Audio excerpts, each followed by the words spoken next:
Zandra's Journey, Chapter 12, by Darren Countryman. The next morning, Taishi and Yumio pulled up in front of the station in a blue minivan. Yumio got out and opened the door for Naomi and Zandra to get in. Soon they were on an expressway heading west through the hills and suburbs of Tokyo. Homes quickly turned to pine forests, which then turned to rice fields that were suddenly interrupted by sharp, steep green hills again. Finally, some high mountains came into view against the clear blue sky. After a couple of hours on the road, the massive peaks of Yatsugatake came into view. It was a mountain with several sharp peaks that were even higher than those around her hometown. That mountain is called Yatsugatake. The name literally means 8 peaks. We're going to a lakeside town on the other side of it, said Taishi. It's beautiful, said Naomi. So tell me, how in the world did you get to know the Dalai Lama? Well, I'll try to make a long story short. When I was 18 years old, all of my friends decided to go to university, but not me. Instead, I decided to pack my bags and travel the world with just my camera. I left my hometown of Nagasaki, went to Yokohama, and boarded a cargo ship for San Francisco and didn't come back to Japan for a long, long time. How long? 10 years? That's a long time away from home, said Naomi, thinking her trip was nothing compared to his. I traveled through the U.S., taking different jobs here and there, saving enough to move on to the next place. Then I traveled through Central and South America, then to Europe, Africa, the Middle East, and then to Afghanistan, Pakistan, and India. I photographed every place I went. Wow, you must have seen a lot. Yes, and it was in northern India that I discovered a village in the Himalayan mountains called Dharamsala. Ever heard of it? No, what's there? It's not far from the border with Tibet, and it's where many Tibetans fled after the Chinese invasion. Why did they flee? Because the Chinese government persecuted and killed many monks, or anyone who opposed Chinese rule of Tibet. Oh yeah, I think I read about that. But the town of Dharamsala is also where the Tibetan government in exile still remains today, and it's where the Dalai Lama lives now. Anyway, while I was there, I had a chance to meet the Dalai Lama. I was very surprised to hear that he has no hatred of the Chinese, only compassion. That's when I became very interested in his philosophy, and it had such a big impression on me that I decided to go back many times to interview him for magazine articles that I wrote, and also to take photos for my own exhibits that I held here in Japan. That sounds very interesting. I'm afraid I don't know much about other religions, especially Tibetan Buddhism, said Zandra. I really have no idea what to ask him. Oh, don't worry, you can ask him anything. It's really more of a philosophy than a religion. Some even call it a science of the mind. A philosophy? What do you mean? Well, they teach that the purpose of life is to be happy, and without compassion for others, it is difficult to be happy. Sounds similar to what Mark Twain said Zandra. And what was that? Asked Taishi.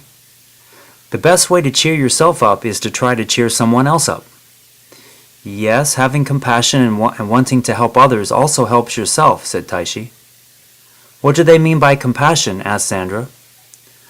Well, since all humans suffer, the Dalai Lama says that the definition of compassion is simply wanting others to be free of suffering. What else do they teach? Well, they teach that everything in the universe changes and that nothing is permanent. Yeah, I guess nothing lasts forever, as they say, said Zandra, thinking that her trip would come to an end. Not even the stars in the sky, said Naomi. Oh, that sounds kind of sad. Isn't this kind of pessimistic? Zandra imagined losing Waterfall or even her mother. Taishi laughed. No, it's not supposed to be a sad message. It's an optimistic one. You see, if nothing lasts forever, said Taishi, then even a bad situation or sadness will not last forever either. Bad can change to good. It's very optimistic. I see. Good point, said Zandra. But what's more important is this. It is your own mind that creates a lot of suffering. Sometimes what looks like a painful change may actually be for the better. It all depends on your mind. You see, it's an inner issue, not just an outer one. That's just like my situation with Waterfall. What I thought was a really bad situation is now turning out to be pretty good. I hope so, said Naomi. So you're saying that when things are going badly, said Zandra as she took out her book to write, we just have to remember that no bad situation lasts forever. Everything changes, even sadness. Okay, tell me more. Well, much of our suffering comes from our attachment to material things or things outside of ourselves. Of course, that doesn't mean you can't enjoy nice things, but when you try to cling to them or become too attached to them, the loss of that thing can lead you to even more unhappiness and disappointment. On the other hand, when you realize that everything changes, sometimes for the better, and that nothing is permanent, then attachment fades and you become more optimistic. Wow, that sounds like good advice, said Zandra. So, is it better to avoid material things like money or success? No, money and success can also be good things. They can add to your happiness and we need them to live. But the point is this, Zandra. Things outside of you can't make you permanently happy. Only your own mind can deliver lasting happiness. I see. Think of it this way. Money will make you rich, which can be good. Okay?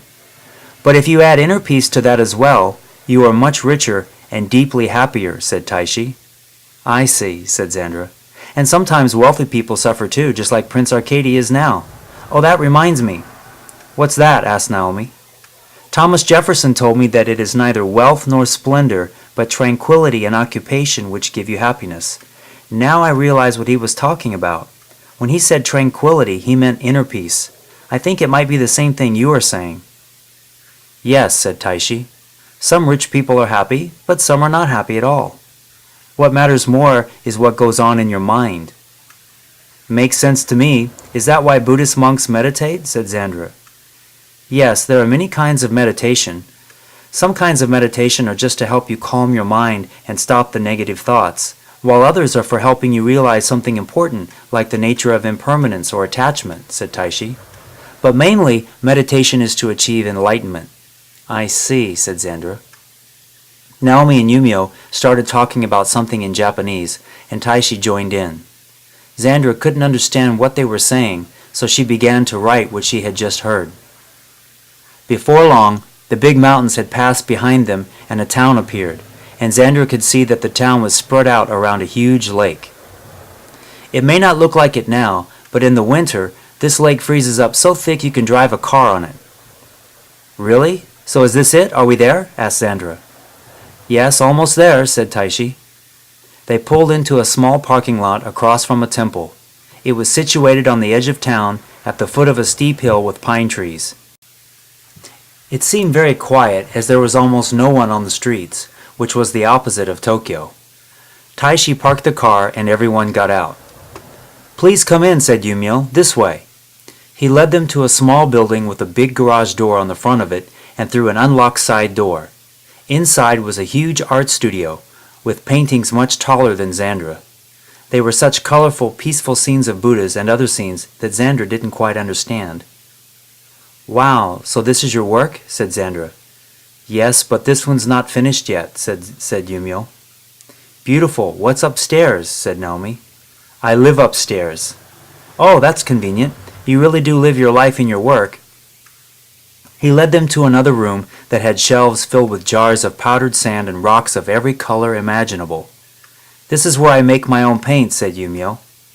He opened a drawer that was filled with bowls of sand and crucibles for grinding them. Each bowl had a different color, and he began to explain it in Japanese. He said that although it might not look like it, many of these colors came from the same rock. He grinds this rock into smaller and smaller grains of sand to change its color, said Naomi. But they are completely different colors, from orange to red to pink, and back to orange again. Is that from the same rock? Yes, he says that the more you grind it, the more the color changes, and if you grind it down far enough, it changes back to its original color again. Wow, and the gold you use is real gold? Asked Zandra.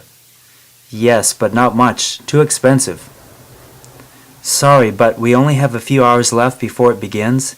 It's going to get very crowded across the street at the temple, so maybe we should go over and get ready. Yumio disappeared upstairs, and Taishi took Zandra and Naomi across the street, up the steps, and into the temple. They took off their shoes and walked into a big ceremonial room that had some of Yumio's biggest paintings on the walls. Taishi's beautiful photography of Tibetan ceremonies was there as well. Some media people had already arrived, and many chairs and cameras had already been set up. "These big Tibetan carpets are gifts from my wife's carpet shop," said Taishi as he set up his camera tripod. "She imports them. They're made from Tibetan yak wool, and everything is handmade." "Wow, I wish I could take one home with me. My mother would love these. They're beautiful and so soft," said Zandra as she stepped on one in her socks. As Zandra looked at the paintings and photographs, the room began to fill up with all types of people, media people and men in monks' robes, and people from all over the world. "Hey Zandra, do you see that man over there who just sat down?" said Naomi. "I think maybe he's a famous Japanese monk and Zen poet." "Really? What's his name?" asked Zandra. "Ryokan, I think. What's he famous for?" "He's famous for his Zen poetry, and I heard that he keeps quiet and doesn't say much, and that he lives a very simple life in the mountains. Why don't you go ask him something?" "Okay, can you help me translate? We don't have but a few minutes." "Sure." The seats behind him were empty, so they both went over and sat down behind him. Naomi politely spoke to him and asked him who he was. "Yes, I was right. This is Ryokan," said Naomi. "This is Zandra, and I'm Naomi." "Nice to meet you," said Zandra as she shook his hand. Ryokan smiled and greeted her. "Naomi, could you explain to him who I am and why I'm here, and if I can ask him a quick question?" "Sure." Naomi began to explain to him in Japanese as he gradually turned around in his chair. "Okay, what would you like to ask him?" said Naomi. Well, Zandra felt she didn't have much time, and she wasn't sure what to ask him. All she knew about him was that he was a quiet man who wrote poetry. "Well, I heard that you don't speak much, and I remember that both Einstein and Ben Franklin told me it was good advice to keep quiet. What do you think?" "I agree," said Ryokan.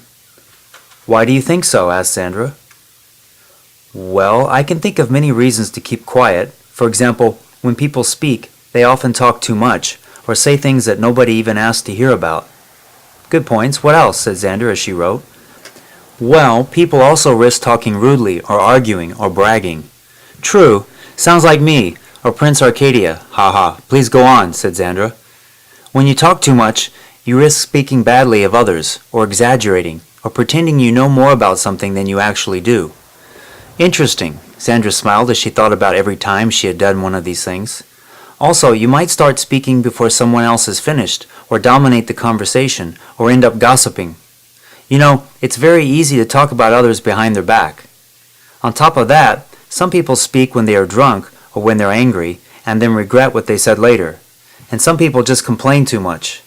And some even do the opposite and praise too much, which makes them sound fake or insincere. Of course, if you don't speak at all, you might look like you're ignoring someone or being rude. So that could be negative too." Ryokan smiled back at her. "I see," said Zandra. She imagined he was smiling because he was following his own advice by not ignoring her.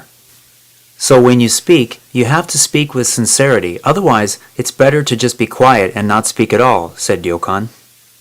"Great reasons. Thank you," said Zandra. She thought this would make it much easier to explain to Arcadia why Einstein's formula included keeping one's mouth shut. Zandra quickly made a list in her book. Why keep your mouth shut? Talking too much. Talk that no one asked for. Rude talk. Arguing. Bragging. Bad-mouthing others. Exaggerating. Pretending to know when you don't. Talking when others aren't finished. Dominating the conversation. Gossiping. Speaking when drunk or angry, regret. Complaining too much. Praising too much, sounds fake. But don't ignore and be rude. "I just realized something," said Naomi as Zandra wrote her list. "What's that?" asked Zandra. "It's the first time I've actually thought that speaking when you're angry could be the same as speaking when you're drunk. I guess anger can also distort your mind too." Naomi then translated that for Ryokan. "Yes, that's right," he said. "Hey, I just remembered that we have a saying in Japanese that goes something like this. Kuchi wa wazawai no moto. The mouth is the source of disaster," said Naomi. "That's a good one," said Zandra. "Come to think of it, all the trouble I've ever gotten in was because of what I said." Mr. Ryokan, Could I ask you to write a Zen poem for Prince Arcadia? I'd really appreciate it. Zandra offered her open journal to him, and Naomi repeated it in Japanese. Sure, he said as he smiled and took the pen and wrote. Naomi looked at it and tried to translate it into English. This is kind of fun. I've never been asked to translate a poem before. I hope I can do this right, said Naomi. Like the little stream, making its way through the mossy crevices, I too quietly turn clear and transparent. Ryokan. Beautiful. It makes me feel so calm. Reminds me of the clear streams near my house, said Zandra. I'm glad you like it, said Ryokan. Suddenly a car arrived out front, and just then 2 Tibetan monks began blowing long, deep horns as one crashed a loud Tibetan cymbal. The sound startled Zandra, and everyone took their seat. Many cameramen crowded around the car as the Dalai Lama stepped out with his translator. Japanese and Tibetan monks welcomed him at the entrance and then followed him into the room. The horn stopped playing, and after being thanked for coming, he smiled, greeted everyone, and then began a short but beautiful ceremony. 2 of Yumyo's paintings were unveiled, more music was played, and everyone clapped. When the ceremony finished, he gave a long talk about the possible disappearance of Tibetan culture and what he felt Tibetan philosophy had to offer the rest of the world. He covered many topics like nonviolence, human happiness, anger, compassion, and the importance of keeping a positive mental attitude. Then, the Dalai Lama thanked everyone for their help in supporting Tibetan culture, and Yumyo led him into another room. Okay, Zandra, Naomi, let's go, said Taishi as he waved them over. Now is your chance, follow me. He led them upstairs to what looked like a dining room with a long table where the Dalai Lama was already seated. They sat down as Yumyo's mother, dressed in a simple floral Japanese kimono, welcomed them and brought them something to drink. Some photographers were taking pictures. For some reason, Zandra didn't feel nervous at all. It must have been his demeanor and laughter that put her at ease. Taishi quickly introduced Zandra to the Dalai Lama and explained why she had come. For wisdom for Prince Arcadia? Sure, have a seat here, said the Dalai Lama as he smiled and gestured for her to sit down right next to him. Thank you. I really enjoyed your talk, but I must admit that today was the first time I ever heard anything about your religion or your philosophy, and it was also my first time in a temple, so I didn't really know what to ask you. That's okay, he smiled. Actually, to be totally honest with you. Yes? Maybe I shouldn't say this in such a nice temple and in front of so many Buddhists, but... The Dalai Lama chuckled. What? Asked Zandra. Actually, there is no need for temples, no need for complicated philosophies. My brain and my heart are my temples. My philosophy is kindness. My religion is also very simple. My religion is kindness. Well, that's nice. I feel a little relieved, and it makes your message easier to explain to Prince Arcadia. So tell me, what good advice have you heard so far? Asked the Dalai Lama. Ryokan's advice was still fresh on her mind, and she thought it would be good to bring up. Well, I've heard so many people tell me about the importance of keeping my mouth shut. Do you think so too? I think that's only half of the advice, isn't it? There seems to be another part that is missing. Really, what's that? Well, in Tibet, the Buddhist masters say that when we are with others, we must look after our tongue, but when we are alone, after our mind, said the Dalai Lama. Oh, I see. So we need to watch what we are thinking, not just what we are saying. For the first time, Zandra realized that if you could control your thoughts when alone, it might be easier to control your mouth when you are with others. Now I see why meditation might be useful. We have to tame our mind and not let it run wild, said Zandra, thinking of the advice Ben Franklin had given her about putting reason in the driver's seat. That's right. So, what would you teach Prince Arcadia if he were here? Asked Zandra. The most important thing I can teach you is to practice compassion, he said. Can you explain why? Asked Zandra. Well, because the purpose of our lives is to be happy. Yes, Ayn Rand said the same thing. So, if you want others to be happy, practice compassion. And if you want to be happy, practice compassion, said the Dalai Lama. I noticed today that when you spoke about compassion, you also spoke about selflessness. But to be honest, I was told to do just the opposite by Ayn Rand. She said that being selfish was good, and that selfishness was actually very important to being happy. She also said that sacrificing for others can be evil if we don't want to do it. Actually, I agree, he said. You do? Now I'm confused, said Zandra. I don't think selfishness is wrong. Loving oneself is crucial. If we do not love ourselves, how can we love others, said the Dalai Lama. Funny, that's almost exactly what Ms. Rand said. She told me that the man who doesn't value himself cannot value anything or anyone. Yes, it seems that, how do you say? The Dalai Lama stopped. He was struggling with the English, so he looked to his left and said something in Tibetan to his translator. He wants to say, said the translator, that when some people talk of compassion, they have the notion they must have a total disregard for one's own interests or a sacrificing of one's interests. But this is not the case. In fact, genuine love should first be directed at oneself. But I still don't quite understand where compassion for others comes into this, said Zandra. Zandra, if we wish to be truly selfish, said the Dalai Lama.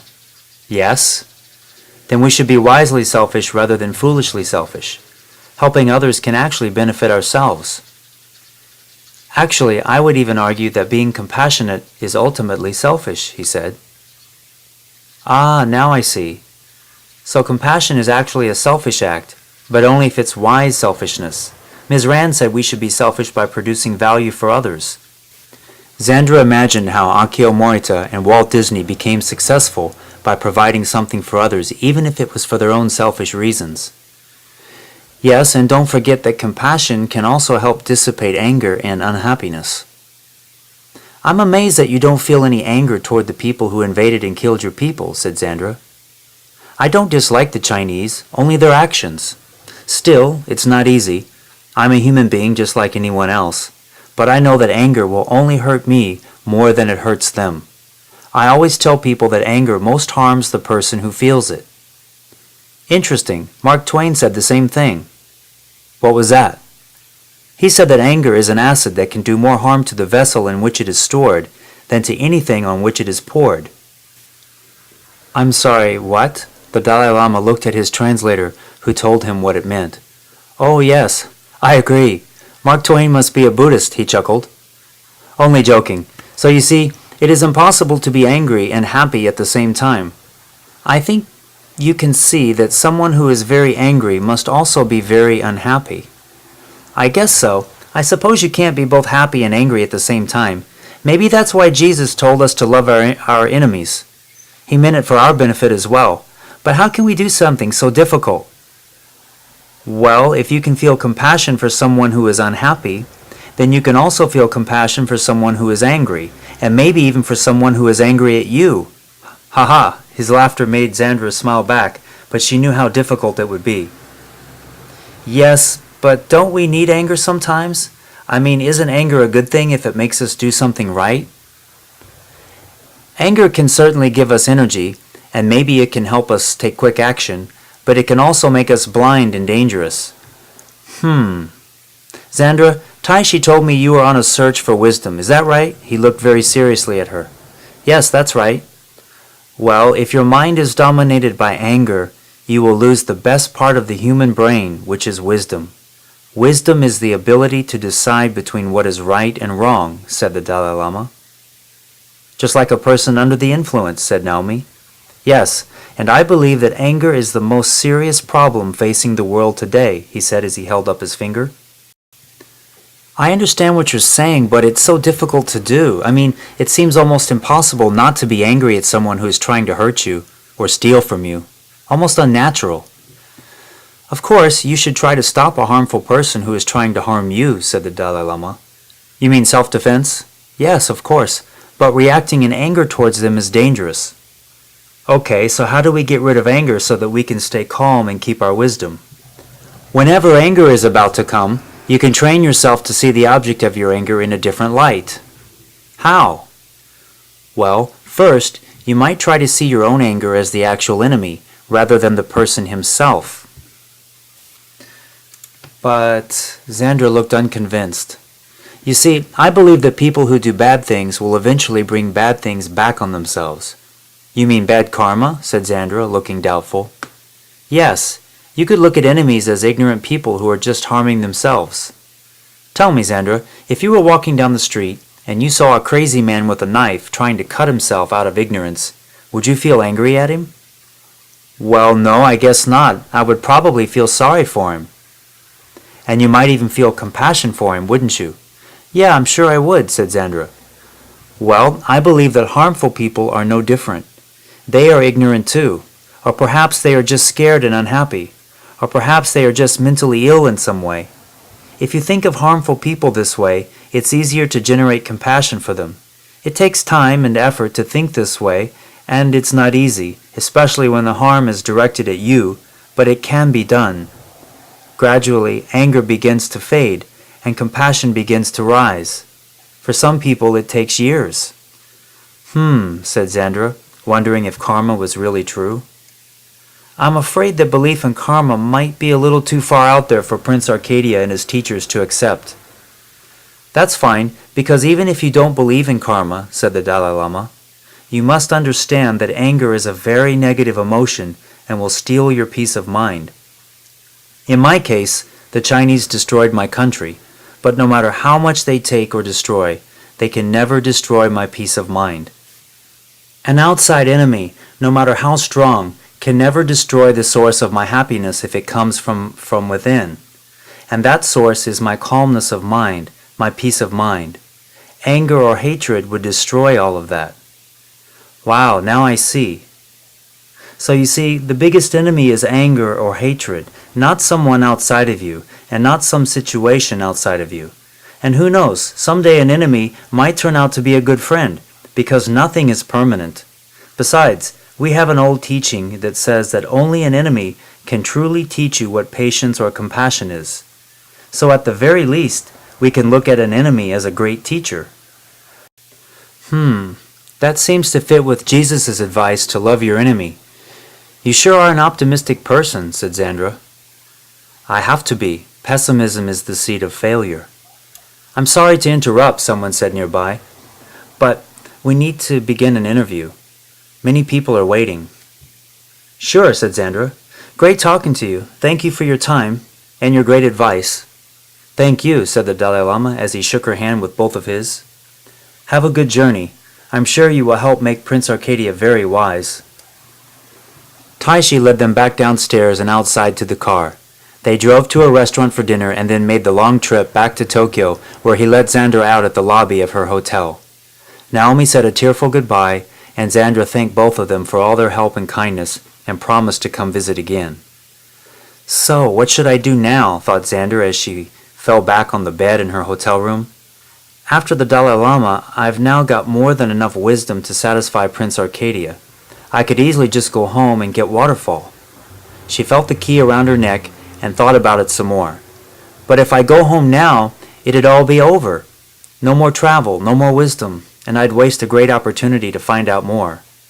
On the other hand, it would be nice to show Arcadia what I've gathered, and the longer I wait, the greater the chance someone might find out about our deal and make him change his mind.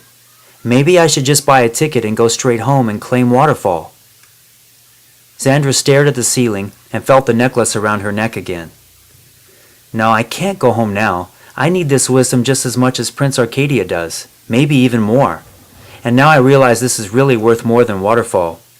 And if I continue on, I can surely have both. Maybe I should go to China, or maybe to Greece and Italy on the way home. The next day, Zandra walked down the street to a big discount travel agency that a woman at the front desk had recommended. I'm looking for your cheapest ticket to Europe, preferably to Greece or Italy. Do you have anything like that? Yes, I have a cheap ticket that'll take you to Athens, Greece, if you don't mind stopping in Shanghai, China. Is that okay? You mean I can actually stay in Shanghai for a while if I like? I was hoping to go there anyway. Yes, you can break your travel for up to 1 year if you like. Great, I'll take it. Can I leave my departure to Greece open? I'm not sure when I want to leave China yet. No, I'm afraid not. You have to reserve it now. Well, in that case, give me a week in China then. I hope that's enough, said Zandra, not sure how much time she'd need or where in China she might need to go. She paid for a ticket that would leave in 2 days and spent her final days riding the trains and subways around Tokyo to explore some more places that Naomi had recommended. You've been listening to Zandra's Journey, Chapter 12 by Darren Countryman, available at Amazon.com.